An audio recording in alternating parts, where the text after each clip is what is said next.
Hello friends, welcome to Creative Medicine. In this lecture, we will learn about Pathogenesis of Achalasia cardia. So, in the pathogenesis of Achalasia cardia, there is number one, inhibitory neurons are present, which are in the myenteric plexus and in the orbic plexus. So, those neurons which are inhibitory neurons, which are present in myenteric and orbic plexus is lost. So, in Achalasia cardia, there is selective loss of inhibitory myenteric neurons in the orbic plexus, and this will also, there is also progressive inflammation is also present in achalasia cardia.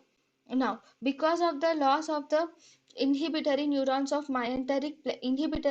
myenteric neurons in the orbic plexus, there is there is failure of relaxation of lower esophageal sphincter. Normally, when there is inhibitory neurons, they will inhibit the contractions and thus causes relaxation. But now, because of the loss of inhibitory neurons, there is no failure of contract, there is no stoppage of contractions. So there is continued state of contraction or continued tonic state of the sphincter will be present, and thus there is failure of relaxation in lower esophageal sphincter and peristalsis, and the peristalsis also does not occur properly.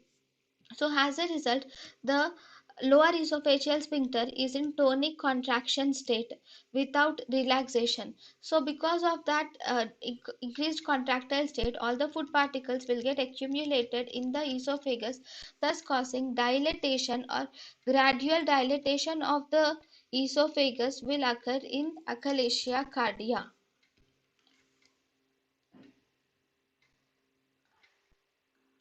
And thus there is functional obstruction is present at the site of gastroesophageal junction.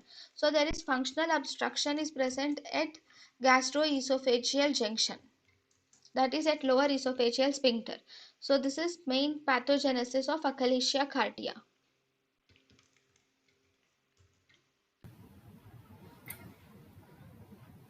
thank you and thank you for watching.